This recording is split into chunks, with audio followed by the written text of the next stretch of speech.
Level 1.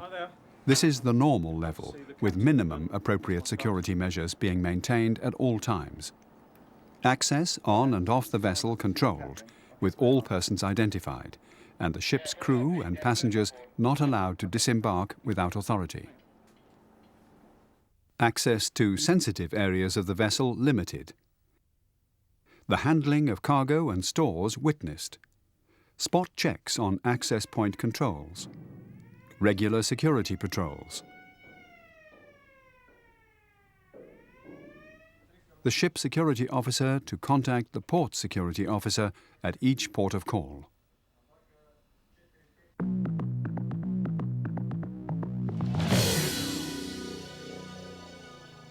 Security Level 2.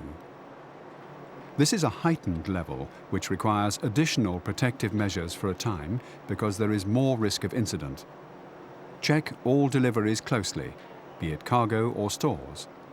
Particular grounds for suspicion may require that a container is opened and the contents inspected. Visitors may be searched and escorted. Carry out random bomb searches. In port, carry out hull inspections from quay and waterside. The crew to be extra vigilant and increase the frequency of patrols. Patrols to be stepped up, especially in port. Access of all visitors to be strictly controlled, especially to the bridge and engine room. Rig overside lighting.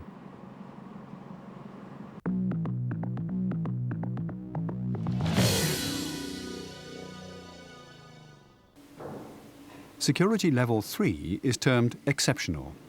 This requires further security measures for a limited time when an incident is probable or imminent.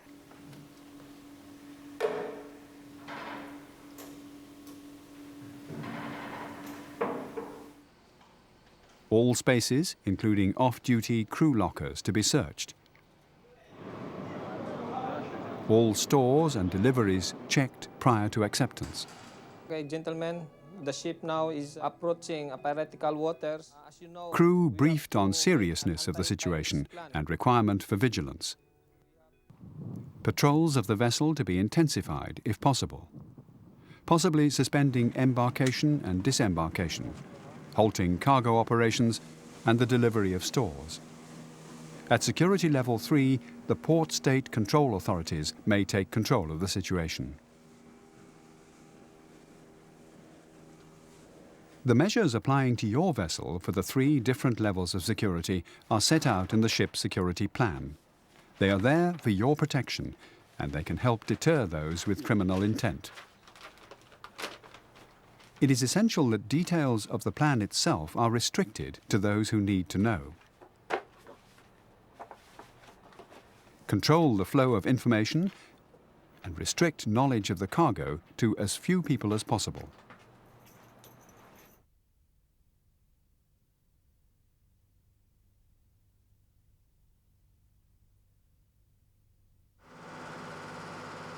Routine defensive measures should include lock internal and external hatches, close hawse pipe covers. If time allows, open and inspect unsealed containers, especially those with soft tops.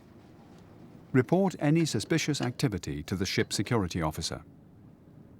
Increasing the level of surveillance, vigilance during the hours of darkness by posting additional lookouts and having more frequent surveillance of radar or continuous surveillance of radar on low ranges at night to detect the approach of small craft to the vessel during the hours of darkness. In areas of high risk of piracy, it may be advisable to anchor offshore during the day or overnight, or to sail continuously near the port. A key measure against both stowaways and terrorists intent on sabotage is thorough searches of the ship prior to sailing. These may be time-consuming, but in high-risk ports they can be very effective in safeguarding your vessel.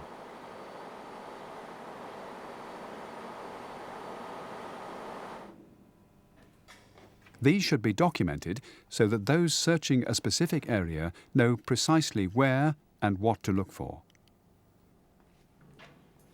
This information can be put on a checklist issued to the searchers.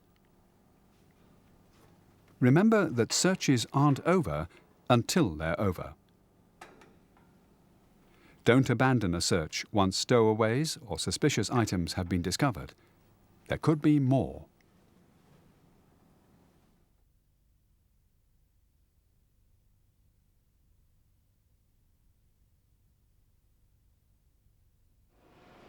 If we don't make change, we'll leave ourselves much too vulnerable to our investment in this business. And I respect the important role that all of these identified people, such as ship security officers, play. And I hope that they will take that to heart, will accept the responsibilities, will participate in the developments of the plan and the development of the assessment of their vessels and the ports in which they serve, and that they will take on the responsibility of training their shipmates and at least making them aware of some of the things that will help improve security and make our shipping commerce world that much less vulnerable to intervention by terrorists.